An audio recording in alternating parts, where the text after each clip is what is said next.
Good morning students. आज हम source of energy से रिलेटेड नेक्स्ट टॉपिक्स करेंगे इस वीडियो के अंदर।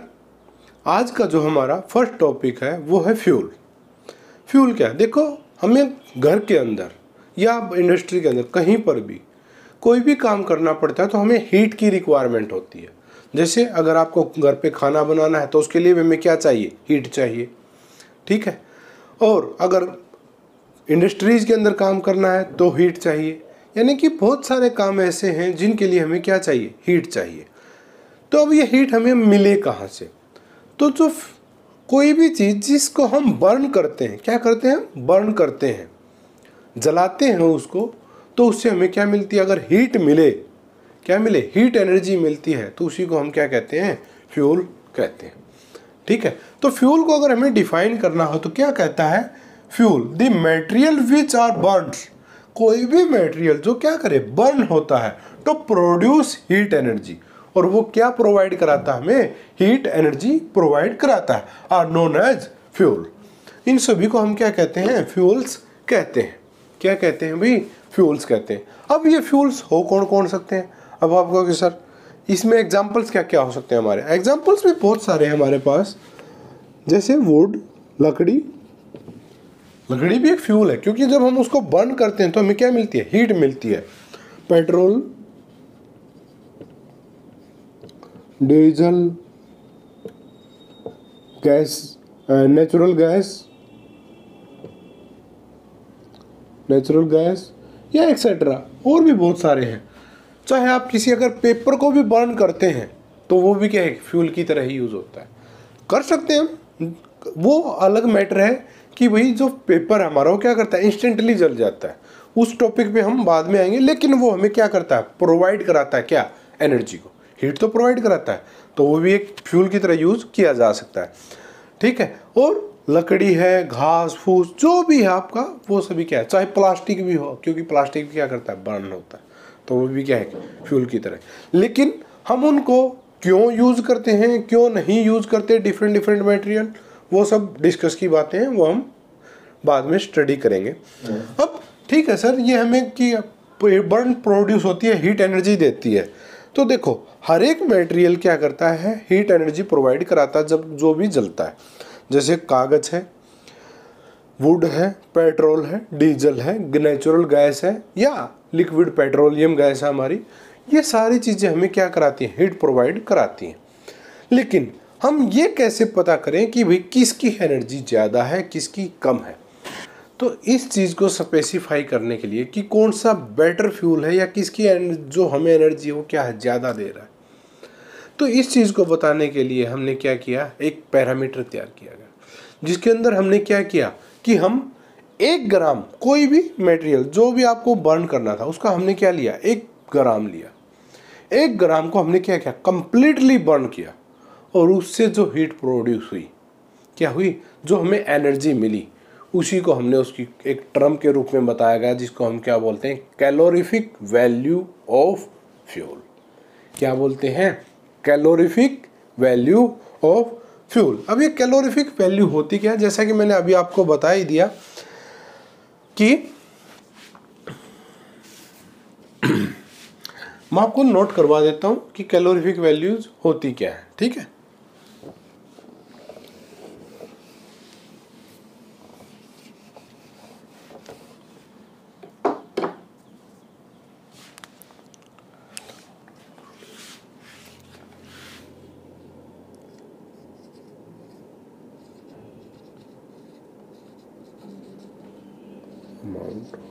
कैलोरीफिक वैल्यू की, किसकी वैल्यू? तो ये मैंने आपके लिए नोट कर दी है भाई कि कैलोरीफिक वैल्यू होती क्या है। कैलोरीफिक वैल्यू क्या है?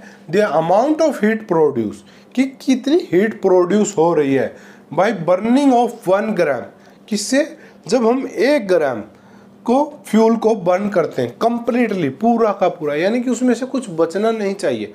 जब हम किसी भी फ्यूल का 1 ग्राम को कंप्लीटली बर्न, पूरा का पूरा जला देते हैं, उससे जो हमें क्या होती है?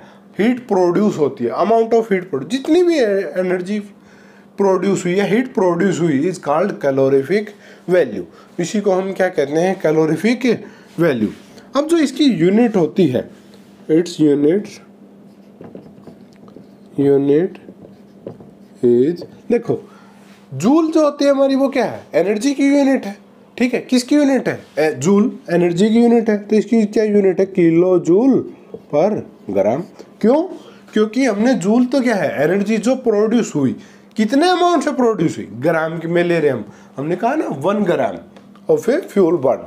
जब हम 1 ग्राम फ्यूल को बर्न करते हैं तो जो हमें एनर्जी मिलती है, तो इसकी जो यूनिट है वो क्या है, किलो जूल पर ग्राम, ठीक है। क्योंकि किलो में हमने इसलिए लिया क्योंकि एनर्जी ज़्यादा प्रोड्यूस होती है।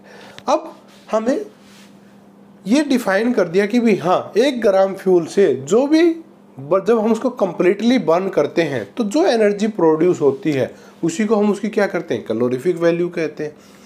अब हमने इस डेफिनेशन के अकॉर्डिंग क्या किया, डिफरेंट मटेरियल को, जैसे लकड़ी, कोयला, पेट्रोलियम, डीजल, केरोसिन, हाइड्रोजन या अन्य अदर गैसेज, ठीक है जी, सभी को क्या किया हमने, बर्न कर करके देखा, 1-1 ग्राम लिया सभी का और क्या किया, उनको कंप्लीटली बर्न किया, और उनसे जो हीट प्रोड्यूस हुई उसी को क्या कहा गया, calorific value of specific amount.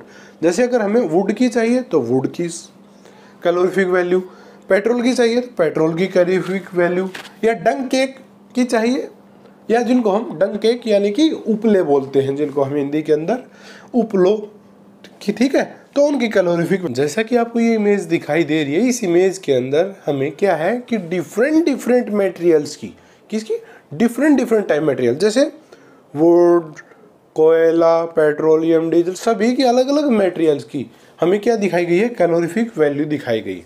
अगर आप इसको नोट करना चाहते हैं तो नोट कर सकते हैं, ये क्या है, डिफरेंट। अब इसके अंदर जब हम देखते हैं तो क्या देखते हैं कि भाई जो हाइड्रोजन है ना हमारी, उसकी कैलोरीफिक वैल्यू क्या है, सबसे ज़्यादा है। इट्स मीन कि जब हम 1 ग्राम हाइड्रोजन को बर्न करते हैं कंप्लीटली तो क्या होती है, वो सबसे ज़्यादा हीट प्रोड्यूस करती है। और सबसे कम किसकी है, डंग केक की। क्या है, सबसे कम किसकी है भाई, हमारे डंग केक की। कई बार पूछा जाता है कि सबसे कम और सबसे ज़्यादा कैलोरीफिक वैल्यू किसकी होती है, सबसे ज़्यादा होती है हाइड्रोजन की, और डंग केक की क्या होती है, कम होती है हमारी, ठीक है। तो इस प्रकार से आपको अलग अलग की दी गई है।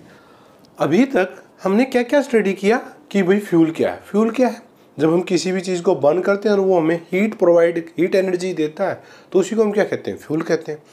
उसके बाद हमने देखा कि भाई फ्यूल कौन कौन से मटेरियल्स हैं, हमने एग्जांपल्स के रूप में देखा वुड, पेट्रोल, डीजल वगैरह वगैरह, ठीक है। अब हमें ये कैसे पता चले कि कौन सा अच्छा फ्यूल, देखो जो ज़्यादा एनर्जी देता है तो वो अच्छा है, और जो कम देता है तो वो कम अच्छा है, ठीक है।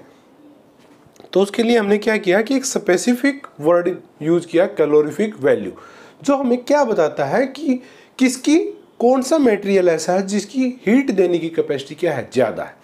तो उसमें सबसे ज़्यादा कैपेसिटी किसकी मिली हमें, हाइड्रोजन की। किसकी मिलती है, हाइड्रोजन की। अब उसके बाद हमने स्टडी कर रहे हैं कि देखो कोई भी फ्यूल, जैसा कि आपने देखा होगा, हम लकड़ी को भी बर्न करना स्टार्ट करते हैं तो पहले क्या करते हैं, माचिस की तिल्ली से उसको बर्न करना स्टार्ट करते हैं, या कुछ पेपर बर्न करके उसके नीचे रखते हैं।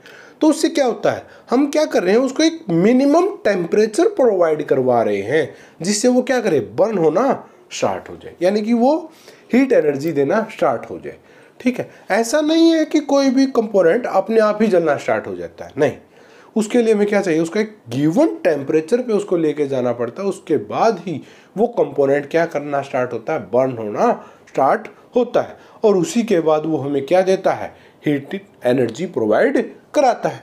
तो उसी टेम्परेचर को हम क्या कहते हैं, इग्निशन टेम्परेचर। क्या बोलते हैं, इग्निशन टेम्परेचर। तो इग्निशन टेम्परेचर क्या है, यानी कि वो मिनिमम टेम्परेचर जो हमें चाहिए किस चीज़ के लिए, किसी भी फ्यूल को बर्न करने के लिए, ठीक है, राइट। तो उसको हम क्या कहते हैं, इग्निशन टेम्परेचर। अब इग्निशन टेम्परेचर को अगर हम डिफाइन करना हो तो हम किस प्रकार से कहते हैं, ignition temperature known as ignition temperature.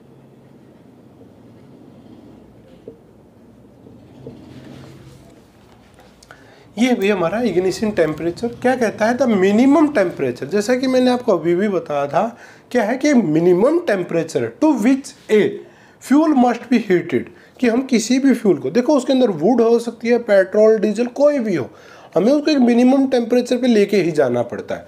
तो मस्ट बी हीटेड, उसको हमने क्या किया, हीट करें किस मिनिमम टेम्परेचर तक, so that it may catch fire, क्या वो क्या कर सके, आग को पकड़ सके, catch the fire and start burning, और क्या हो सके, जलना स्टार्ट हो सके, is known as ignition temperature. और इसी को हम क्या कहते हैं, उसका इग्निशन टेम्परेचर कहते हैं। यानी कि इग्निशन टेम्परेचर वो टेम्परेचर होता है जिसके ऊपर कोई फ्यूल बर्न होना स्टार्ट होता है। ठीक, क्या होता है, जिस पर कोई ना कोई फ्यूल बर्न होना स्टार्ट होता है। देखो हर मटेरियल का, जो आपने खुद भी देखा होगा, आपने आप भी स्टडी किया होगा कि हम अलग अलग फ्यूल्स को अलग अलग टेम्परेचर्स के ऊपर वो बर्न होना स्टार्ट करते हैं। जैसे आप लकड़ी को बर्न करना स्टार्ट करोगे तो काफ़ी टाइम लेता है, उसके बाद बर्न होना स्टार्ट होती है। जबकि अगर आप एक पेपर को बर्न करना स्टार्ट करते हैं तो बड़ा इजीली फायर कैच कर लेता है। ठीक है, और गैस को देखते हैं तो हम क्या देखते हैं कि एक स्पार्क से ही क्या कर लेता है, पकड़ लेता है, किसको, फायर को। तो किसके कारण हुआ ये सब, उनके इग्निशन टेम्परेचर, जिसका इग्निशन टेम्परेचर कम होता है, लो होता है, वो क्या करता है, उतनी ही जल्दी हीट को गेन कर लेता है। यानी कि कैच फायर, क्या कर लेता है, आग को पकड़ लेता है, और क्या हो जाता है, बर्न होना स्टार्ट हो चल जाता है। क्या हो जाता है, बर्न होना स्टार्ट हो जाता है। क्या होता है भी, वो बर्न होना स्टार्ट हो जाता है। ठीक है, और जिसका इग्निशन टेम्परेचर ज़्यादा होता है, क्या होता है, जिसका इग्निशन टेम्परेचर ज़्यादा होता है वो क्या होता है, उतना ही ज़्यादा लेट बर्न होना स्टार्ट होता है। क्यों, क्योंकि हमें वो पर्टिकुलर टेम्परेचर जब तक नहीं मिलेगा फ्यूल बर्न नहीं होगा। ठीक है, तो इन्हीं सभी चीज़ों के ऊपर अब हमने क्या किया कि फ्यूल को करेक्टराइज किया गया कि भाई एक अच्छा फ्यूल कौन सा है हमारे लिए, कि एक अच्छे फ्यूल के अंदर क्या क्या प्रॉपर्टीज होनी चाहिए। देखो हर एक फ्यूल तो अच्छा हो नहीं सकता। जैसे मैंने अभी आपको कहा था कि एक पेपर है, पेपर के बारे में आगे स्टडी करें, तो वो चीज़ें हम यहाँ पर स्टडी करते हैं कि पेपर एक अच्छा फ्यूल क्यों नहीं है, जबकि लकड़ी ठीक है एक फ्यूल अच्छा है, पेट्रोलियम भी अच्छा फ्यूल्स है, डीजल भी एक अच्छा है, गैसेज भी, लेकिन इनका कारण क्या है कि ये अच्छे फ्यूल्स हैं। तो इनको क्या किया गया है, करेक्टराइज किया गया है कि करेक्टरिस्टिक ऑफ आइडल फ्यूल, कि एक अच्छे फ्यूल या आइडल फ्यूल या गुड फ्यूल की क्या क्या करेक्टरिस्टिक्स होती हैं, यानी कि उनके लक्षण क्या होते हैं अच्छे। जैसे एक अच्छे स्टूडेंट्स के लक्षण क्या होते हैं कि वो अपना काम रेगुलरली करते हैं, स्टडी अच्छे से करते हैं, टीचर्स का कहा मानते हैं और माता पिता का भी कहा मानते हैं। ठीक है, और वो अपने से बड़ों की भी इज्जत करते हैं। तो वो क्या है, अच्छे स्टूडेंट्स के लक्षण होते हैं। सेम उसी प्रकार से करेक्टरिस्टिक्स भी होती हैं किसकी, फ्यूल की, कि एक अच्छा फ्यूल हम किसको कहते हैं। तो उसके लिए हम क्या करते हैं, मैं आपको नोट कराता हूँ 1 by 1। तो ये भी हमारी करेक्टरिस्टिक्स ऑफ आइडल फ्यूल, कि हमारी जो एक आइडल फ्यूल है उसके लक्षण क्या क्या होने चाहिए। फर्स्ट क्या कहता है, it should have a high calorific value, कि उसकी जो कैलोरीफिक वैल्यू है वो क्या होनी चाहिए, हाई होनी चाहिए। क्यों होनी चाहिए, क्योंकि देखो किसी की भी अगर कोई भी फ्यूल जो हम बर्न कर रहे हैं, अगर उसकी हाई कैलोरीफिक वैल्यू है, क्या है, हाई कैलोरीफिक वैल्यू है, तो वो क्या करेगा, हाई कैलोरीफिक वैल्यू के कारण स्मॉल अमाउंट के अंदर हमें क्या करेगा, ज़्यादा हीट प्रोवाइड करेगा। और हमें ज़्यादा हीट प्रोवाइड होगी तो हम क्या कर सकते हैं, लार्ज वर्क कर सकते हैं। ठीक है, इसीलिए क्या हो सकता है कि हाई कैलोरीफिक वैल्यू होनी चाहिए, उसकी क्या होनी चाहिए, हाई कैलोरीफिक वैल्यू होनी चाहिए। सेकंड पॉइंट कहता है, it should burn without giving out any smoke और हार्मफुल गैसेज। और जब ये बर्न हो ना हमारा फ्यूल, तो उसके अंदर से क्या, कोई हार्मफुल गैस नहीं निकलनी चाहिए और स्मोक नहीं होना चाहिए, यानी कि उसके अंदर से धुआं नहीं होना चाहिए या कोई जहरीली गैसेज जो होती हैं वो निकलनी नहीं चाहिए। यानी कि अगर कोई फ्यूल है हमारा जिसको हम बर्न कर रहे हैं तो उससे हमें क्या नहीं निकलना है, CO2 गैस नहीं निकलनी चाहिए, CO नहीं निकलनी चाहिए, स्मोक नहीं होना चाहिए, कार्बन मोनोऑक्साइड गैस या कार्बन डाइऑक्साइड गैस, ये सभी कोई भी नहीं होने चाहिए, ना ही लेड हो, एसिड हो, कुछ नहीं होना चाहिए। यानी कि वो क्या होना चाहिए, एकदम क्लीन होना चाहिए। ठीक है, तो वो कैसा कहेंगे हम उसको, एक आइडल फ्यूल कह सकते हैं। थर्ड पॉइंट क्या कहता है, it should have a proper ignition temperature, और उसका जो इग्निशन टेम्परेचर है वो भी क्या होना चाहिए, आइडल होना चाहिए। कैसा क्यों, या प्रॉपर इग्निशन टेम्परेचर होना चाहिए हमारा। प्रॉपर का मीनिंग क्या है, देखो अगर हमारा किसी भी कोई फ्यूल है उसका इग्निशन टेम्परेचर आप कहोगे सर जितना लो होगा उतना ही अच्छा, जल्दी से बर्न हो जाएगा, नहीं, और जितना ज़्यादा होगा तो भी प्रॉब्लम आएगी। इसीलिए हमारा एक प्रॉपर होना चाहिए। क्यों होना चाहिए, उसका एक रीज़न है। देखो अगर हम फ्यूल का इग्निशन टेम्परेचर लो करते, यानी कि हमारा कोई फ्यूल है वो बहुत ही लो इग्निशन टेम्परेचर है, तो वो क्या होगा, रूम टेम्परेचर पे भी अपने आप बर्न होना स्टार्ट हो जाएगा। क्या आप चाहोगे कि कोई फ्यूल आप जब तक उसको ना चाहें वो बर्न होना स्टार्ट हो जाए अपने आप, नहीं। तो वो क्या कर सकता है, डेंजरस होता है हमारे लिए। और इतना भी टेम्परेचर नहीं होना चाहिए कि हम उसको बर्न करने की कोशिश करें और वो बर्न हो ही ना रहा हो। यानी कि सपोज करो अगर हमारा मिनिमम जो टेम्परेचर मान लो 0 डिग्री सेल्सियस पे कोई फ्यूल बर्न हो जाता है, या 2 डिग्री 4 डिग्री 5 डिग्री पे भी अगर वो बर्न हो जाता है, तो उसका इग्निशन टेम्परेचर क्या है, वेरी लो है। तो क्या करेगा, रूम टेम्परेचर पे ही बर्न होना स्टार्ट हो जाएगा। ठीक है, जैसा कि एक आपने केमिस्ट्री के अंदर कंपोनेंट देखा होगा, सोडियम मेटल। क्या होता है हमारा, एक सोडियम मेटल होता है जिसको हम ऑयल के अंदर रखते हैं ताकि वो बर्न होना स्टार्ट हो। जैसे ही हम उसको एटमॉस्फेयर के अंदर लेके आते हैं वो क्या हो जाता है, बर्न होना स्टार्ट हो जाता है। क्यों, क्योंकि उसका इग्निशन टेम्परेचर क्या लो है। सेम उसी प्रकार से हाइड्रोजन को बर्न करने के लिए हमें क्या चाहिए, हाई टेम्परेचर चाहिए। क्या चाहिए, हाई टेम्परेचर चाहिए। तो इतना भी ज़्यादा नहीं होना चाहिए कि हम उसको बर्न ही नहीं कर पाए। ठीक है, तो हमारा एक कैसा होना चाहिए, प्रॉपर इग्निशन टेम्परेचर होना चाहिए जिसको हम इजीली अचीव कर सकें। तो हमारा इग्निशन टेम्परेचर भी कैसा होना चाहिए, प्रॉपर होना चाहिए। Fourth point, it should be cheap and easily available, और ये सस्ता भी होना चाहिए। ऐसा नहीं है कि सारी क्वालिटी तो है लेकिन कॉस्ट इतनी ज़्यादा है उसकी कि हम उसको खरीद ही ना पाए, तो भी क्या फ़ायदा होगा। तो वो सस्ता भी होना चाहिए, और क्या होना चाहिए, इजीली अवेलेबल भी होना चाहिए। चलो सस्ता भी है लेकिन अवेलेबल ही नहीं है, तो भी क्या करोगे आप, उसका कोई फ़ायदा नहीं। तो वो सस्ता भी हो और इजीली अवेलेबल भी होना चाहिए। Fifth point, it should be easy to handle, और उसको इजी होना चाहिए हैंडल करना। जैसे आप लकड़ी है एक जगह से दूसरी जगह पे रख देते हैं, हैंडल इजीली कर सकते हैं हम। ठीक है, एंड सेफ टू ट्रांसपोर्ट, और एक जगह से दूसरी जगह पे लेके जाना भी क्या होना चाहिए, सेफ होना चाहिए। यानी कि ये नहीं होना चाहिए कि उसके अंदर कोई खतरा हो हमें, या ब्लास्ट हो जाए या कोई और प्रॉब्लम आ जाए, नहीं ऐसा नहीं होना चाहिए। एंड कन्वीनियंट टू स्टोर, और उसको हम स्टोर भी कर सकें इजीली। तो ये अगर किसी में फीचर्स हैं तो या करेक्टरिस्टिक हैं तो वो कैसा फ्यूल होगा, हमारा आइडल फ्यूल होगा। एंड सिक्स पॉइंट क्या कहता है, it should not leave much S behind after burning, और जब हमने फ्यूल को, ठीक है सर हमने सस्ता भी मिल गया, सारी चीज़ें मिल गई, लेकिन अगर वो 1 किलो के अंदर हमारी 800 ग्राम अगर ऐस छोड़ के जाता है तो भी वो एक अच्छा फ्यूल नहीं है। क्यों, क्योंकि अब उस ऐस को हम कहाँ हैंडल करते फिरेंगे।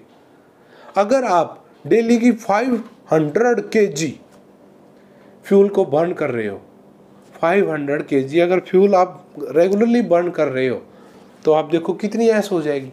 तो आप उसको हर रोज या 5000 kg या 50,000 kg अगर फ्यूल बर्न कर रहे हो तो उससे इतनी ज़्यादा ऐस निकलेगी तो उसको आप हैंडल ही नहीं कर पाओगे। तो क्या होना चाहिए हमारे कि वो ऐस भी ना छोड़े, यानी कि जो राख होती है ना हमारी वो ना बन। ठीक है, इट्स बर्न स्मूथली, और वो क्या होना चाहिए, स्मूथली बर्न होना चाहिए। ऐसा नहीं हो कि एकदम धमाके के साथ जले और ब्लास्ट हो जाए, नहीं ऐसा भी नहीं होना चाहिए। और ऐसा भी नहीं होना चाहिए कि बड़ी जल्दी से बर्न होके और बुझ जाए, जैसे कि आपका न्यूज़पेपर या अखबार या पेपर बोलते हैं। ठीक है, ऐसा भी नहीं होना चाहिए। क्यों, क्योंकि वो लॉन्ग टाइम तक बर्न होता रहे ताकि हमें लगातार हीट एनर्जी मिलती रहे। और ऐसा भी नहीं होना चाहिए कि एकदम से धमाके के साथ जला और सब कुछ डिस्ट्रॉय कर दे, ऐसा नहीं होना चाहिए। जिस फ्यूल के अंदर ये सारी कंडीशंस होती हैं उसी फ्यूल को हम क्या कहते हैं, आइडल फ्यूल्स कहते हैं। अब आप इसके अकॉर्डिंग देख के कहोगे सर आज के टाइम पे तो फिर कोई आइडल फ्यूल है ही नहीं। भाई ये वो कंडीशंस हैं जो आइडल के लिए होती हैं, लेकिन क्या होता है कि ऐसा फ्यूल्स एग्जिस्ट करना थोड़ा मुश्किल है। ठीक है, इसीलिए हम क्या करते हैं, एक दो के साथ समझौता कर लेते हैं, यानी कि इस में जो भी पॉइंट्स दिए गए हैं उनमें से एक फ्यूल के अंदर ज़्यादा से ज़्यादा जितने पॉइंट हो सकते हैं वो उतना ही अच्छा है। यानी कि जैसे 7 पॉइंट, अगर कोई फ्यूल हमें 5 पॉइंट भी देता है तो भी हम उसको क्या मानते हैं, एक अच्छा फ्यूल मानते हैं।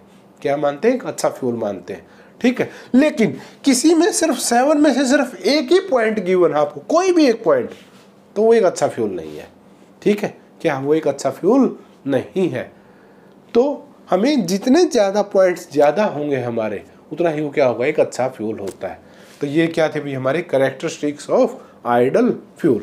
आज हमने इस वीडियो के अंदर क्या क्या स्टडी किया, फ्यूल क्या है, ठीक है। उसके बाद कैलोरीफिक वैल्यूज़ क्या होती हैं, इग्निशन टेम्परेचर्स क्या होता है, और एक आइडल फ्यूल की कैरेक्टरिस्टिक्स क्या क्या होती हैं, वो हमने स्टडी किया। अगर आपको अगर ये नॉलेज आपको प्राप्त हुई हो, आपको कुछ आपको ये सभी चीज़ें अगर समझ में आई हैं, तो प्लीज़ इस वीडियो को लाइक कीजिए, शेयर कीजिए, ठीक है। और चैनल को सब्सक्राइब करना मत भूलिएगा। क्या मत भूलिएगा, चैनल को सब्सक्राइब करना मत भूलिएगा, और साथ में बेल आइकन को भी ज़रूर प्रेस कीजिएगा, ठीक है। तो आज के लिए भी हमारी इस वीडियो के अंदर यही था। फिर मिलते हैं नेक्स्ट वीडियो के साथ। Thank you.